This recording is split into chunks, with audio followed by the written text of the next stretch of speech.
Every once in a while in science, a single idea comes along that just changes, well, everything.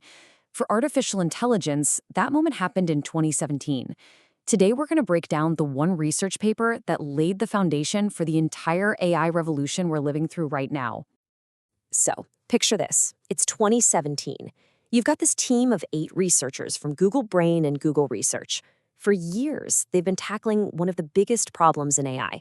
How do you get a machine to actually understand human language?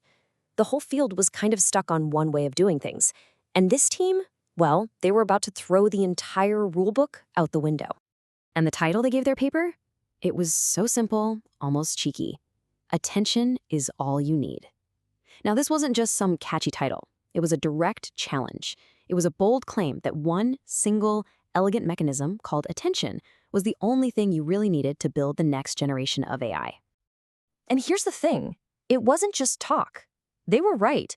The ideas in this paper were so powerful, so revolutionary, that they became the blueprint for almost every major AI model you've heard of, from ChatGPT to Gemini.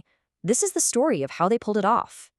Okay, so to really appreciate just how big of a deal this paper was, we first have to understand the problem they were up against. It was this massive roadblock, and it all came down to how computers process things in order.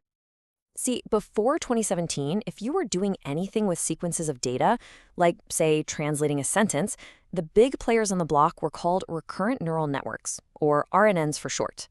They were the undisputed champs, the best tool anyone had. But they had a huge built-in flaw. RNNs had to work sequentially. Think about it like reading a sentence one single word at a time. The network would process the first word, get a result, and then use that result to process the second word, and so on and so on. It sounds logical, but for a computer, it creates this massive traffic jam. And that one-by-one process meant you couldn't just throw more computer power at it to speed things up. You were stuck. You had to wait. Even worse, if you gave it a really long sentence, by the time the model got to the end, it had often kind of forgotten the crucial context from the beginning. The connection between distant words was just too weak. That was the problem they had to crack. And this is where the genius of this paper really shines. The authors didn't just try to make the old method a little bit better. Nope. They asked a totally radical question. What if we didn't have to process things one by one? What if we could just get rid of that limitation entirely?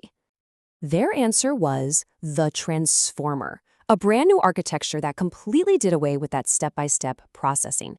Instead, it was built from the ground up on a mechanism that could look at the entire sentence, all at once. The paper basically laid it out like this. Their new self-attention idea was better for 3 big reasons. 1, it was just plain more efficient. 2, because it wasn't sequential, you could run it in parallel, which made training models way, way faster. And 3, this is the big one, it created a direct connection between any 2 words in a sentence, no matter how far apart they were. That forgetting problem? Gone. Okay, so that all sounds fantastic on paper, right? But how in the world does it actually work? How can a model understand a sentence if it's not reading it in order from left to right? The absolute heart of this whole thing is a concept called self-attention. So imagine the model is looking at a single word in a sentence, say the word it. Instead of just looking at the word before it, self-attention lets the model look at every single other word in the sentence at the exact same time. It then figures out how relevant each of those other words is to understanding the word it. It learns to see a sentence as this incredible web of relationships, not just a simple chain. The transformer model itself is kind of like a 2-part system. First, you have the encoder. Its job is to read the input sentence, let's say it's in English, and use that self-attention magic to build a really deep understanding of it. Then, the decoder takes that understanding and starts generating the output sentence, say in German.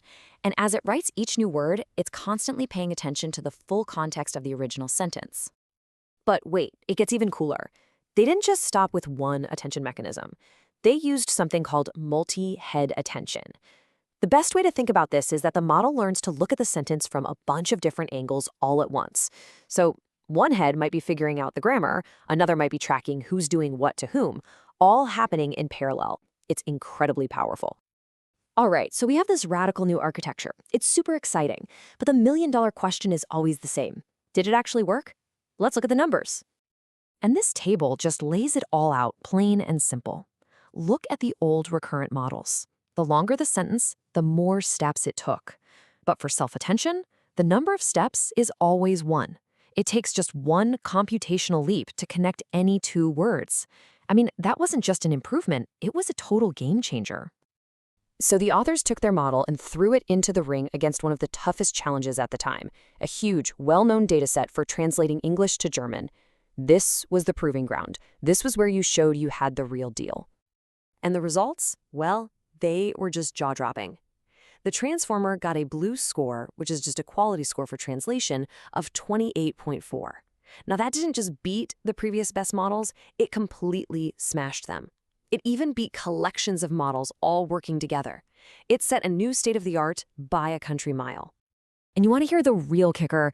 They did all this record-shattering performance, in just 3.5 days on only 8 GPUs. The paper even notes that this was a small fraction of the training costs of the other top models. It wasn't just better, it was faster and cheaper, the holy trinity. So, as you can imagine, these results sent an absolute shockwave through the entire AI world. This wasn't just a new high score. This was a whole new way of building things, a new roadmap for the future. So if you boil it all down, this one paper did 4 incredible things. It killed off sequential processing and replaced it with parallel attention. It proved this new way was better by breaking all the records. It made cutting-edge AI way more accessible by slashing the costs. And by doing all that, it became the foundation, the literal blueprint for the massive AI models we all use today. And what's so amazing is that the authors themselves knew they were just scratching the surface. Right there in the conclusion of the paper, they're already talking about applying this idea not just to text, but to images, audio, and video. They could already see what was coming next. Which, of course, brings us right here to today. That core idea of attention is now at the heart of AI in pretty much every field. It leaves us with the same exciting question they were asking back then. If attention really was all we needed to crack language, what other giant problems is it the key to solving next?